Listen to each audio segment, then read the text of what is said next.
to the Book Bunch. My name is Sam. It is so great to have you guys here for another video. I must apologize firstly for my hair because I don't know what's happening over here. But also I thought I had more books to put in this video than I do. So it just means that there'll have to be a part 2 at some point because I know there's at least 3 more that I could add to this list, but I have not got to yet that I own. But I definitely thought I had read more than this as well, so maybe I'm missing one in storage that I've just brain has left on that note. But I've got two fantasy series and then 2 series that are like, I'd probably say like contemporary fiction.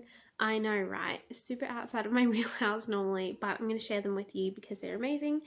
This is all Asian fiction specifically around Asian culture of some kind. I was thinking of maybe including some just by Asian authors, but you know what? I figured why not just make it about the culture so that if you like the culture, you will like these different books. So I'm going to start with the 2 non-fiction series first, and then I'll end on the fantasy ones because I've already talked to you guys about the fantasy ones a few times.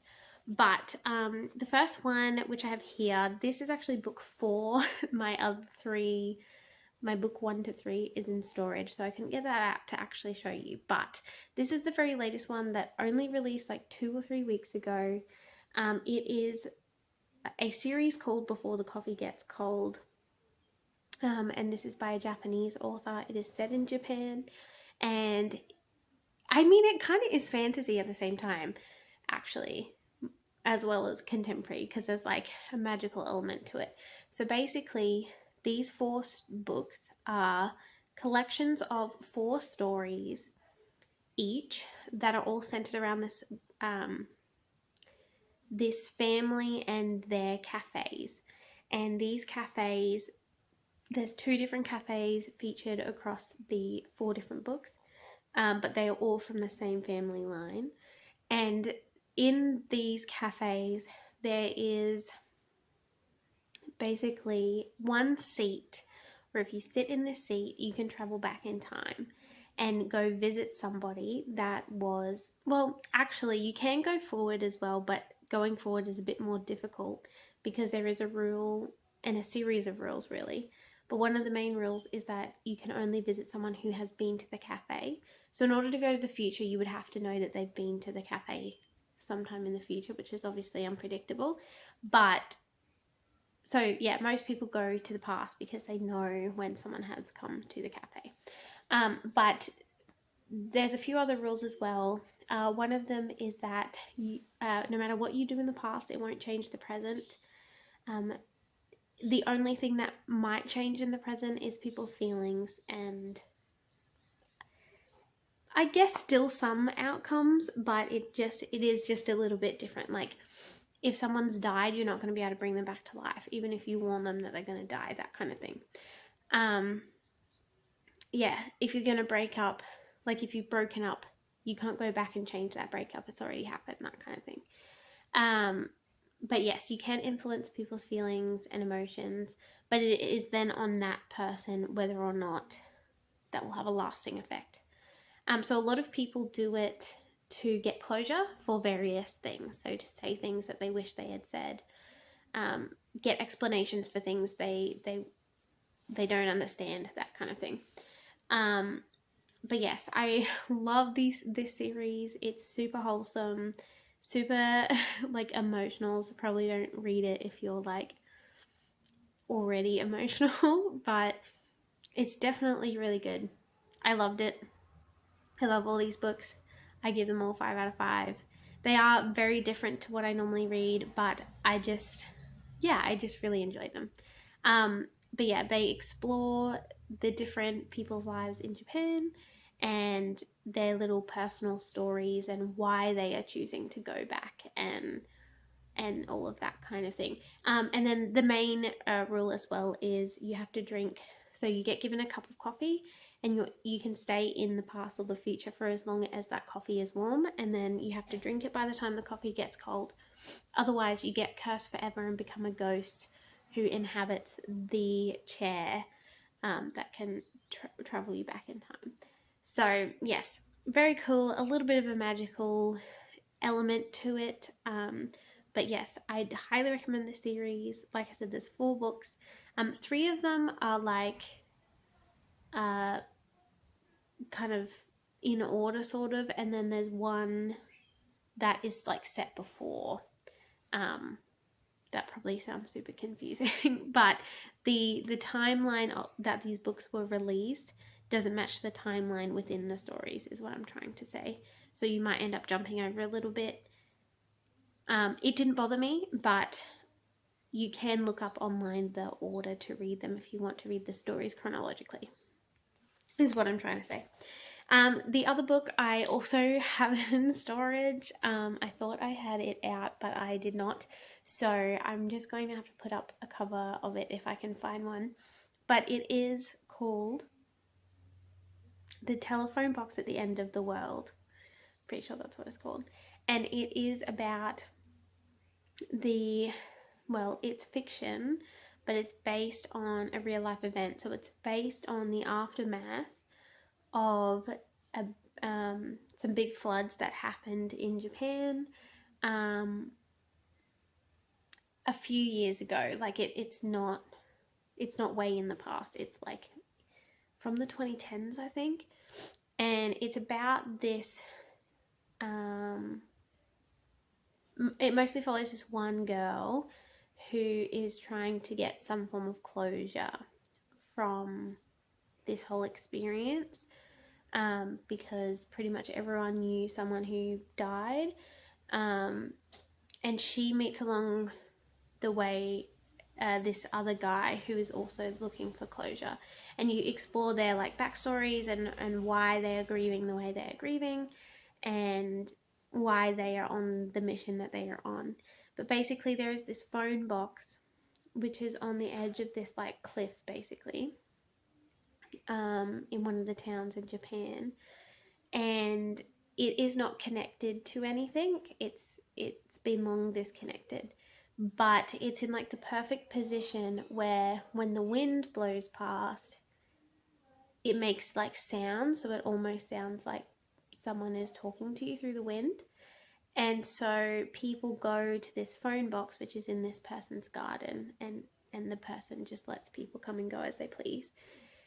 And so people come to this phone box, and they sit in this phone box, and they basically talk on this phone to the wind and to the people that they have lost as a form of grief, and closure.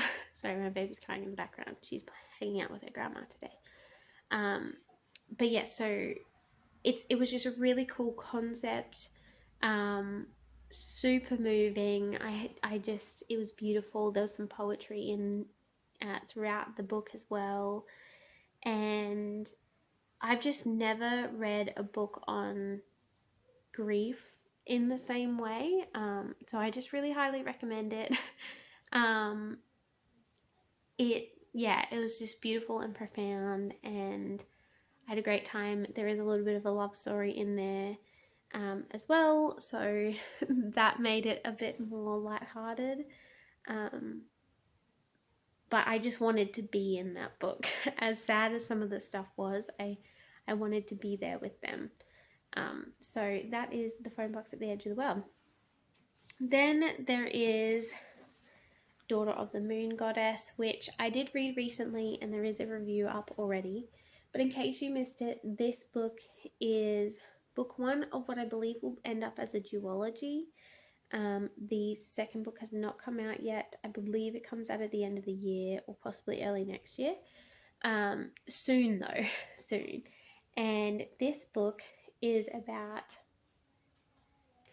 this girl. She's the daughter of the moon goddess and a human man, who's like a legend among humans. But she is like forbidden, and so no one knows that she exists except for her mother. Sorry. Except for her mother and her mother's like maid that lives in the house. and they are trapped on the moon because the moon goddess is actually like a prisoner on the moon.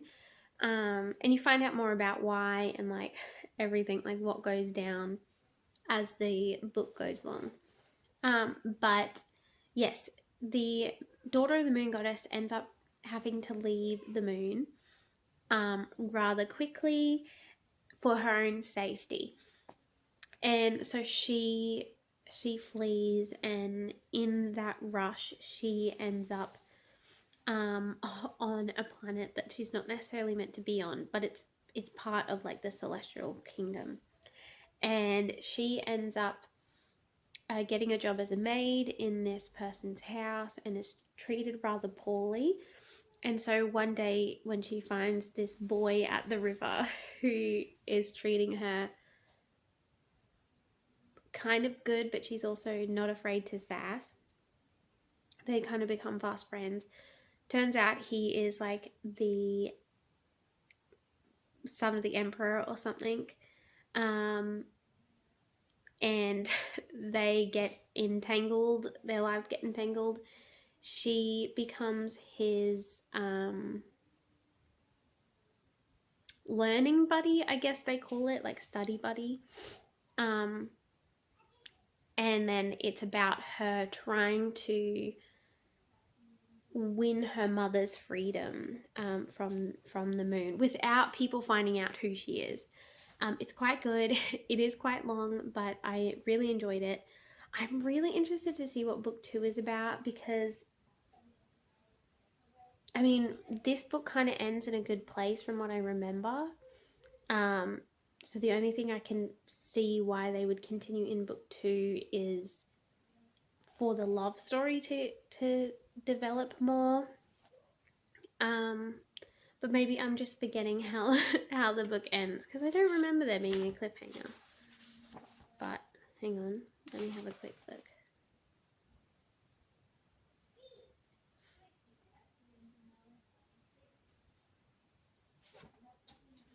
Hang on.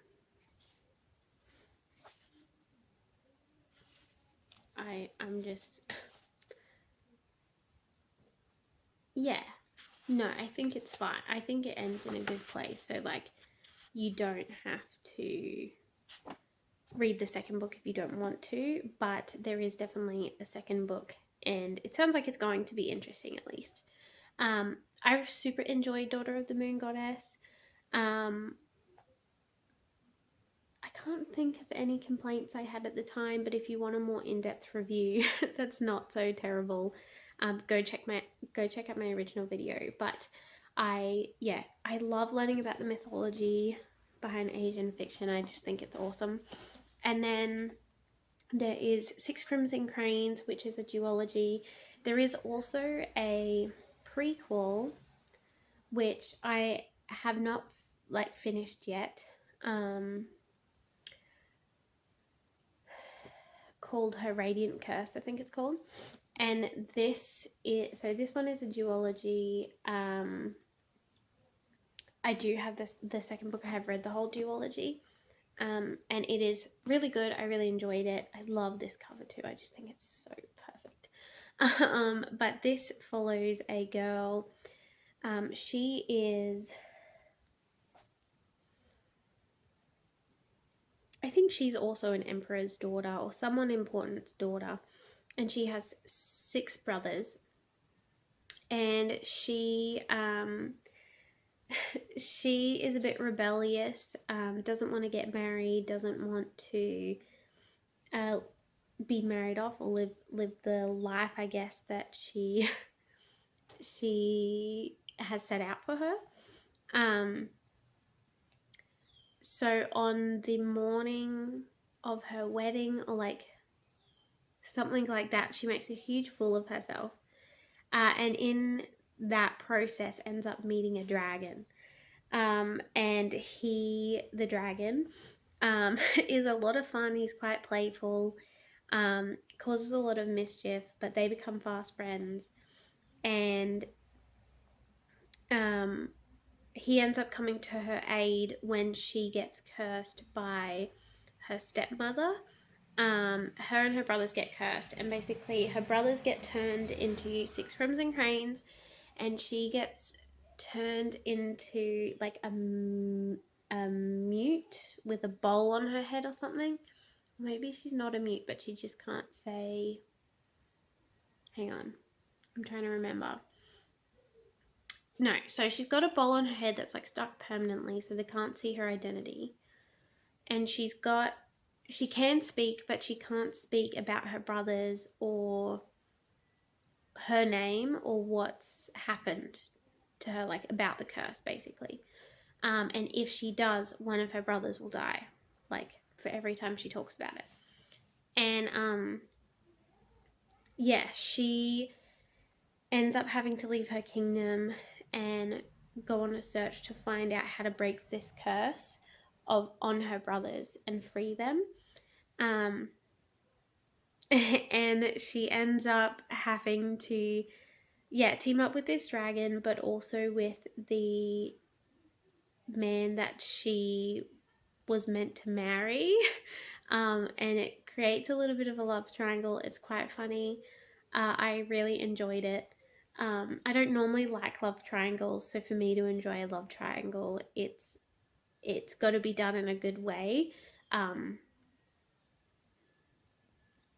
don't even know if you'd really call it a love triangle, but because a lot of the crushes and stuff aren't reciprocated, but it's just a funny situation that they find themselves in.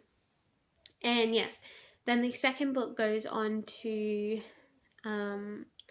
talk about the same characters, but she now has to go to the Dragon Kingdom to stop there's like a demon mountain in this story. It's basically a mountain that is the seal on the spiritual realm, and it's holding back all these demons that are trying to escape. But the seal is breaking, and so she has to find a way to seal it back up nice and tight. And to do that, she has to venture into the Dragon Kingdom, and that's like normally perilous for any humans. And so yes, there's a whole thing with that too. But it was a great time. I really enjoyed it. Love 6 Crimson Cranes. I am looking forward to reading the prequel, because the prequel is actually about her stepmother, which is a super interesting story in itself. So there is that as well. All of those books that I mentioned are clean, so go nuts. They are also, I would say, all 5-star as well. And like I said, I will do a part 2 with the other Asian fiction that I plan on reading in the near future. But that is everything for today, guys. I hope you enjoyed this video. I am going to be on holidays for a little bit, so videos might be all over the place. If not, I might just be taking a bit of a break. I haven't decided. I'm also in the middle of uni at the same time, so we will see how things go. The schedule for the next month or 2 might be a little bit whack, but bear with me and things will get back to normal. But that is everything from me today, guys. Have a good one, and I'll see you in the next video. Bye.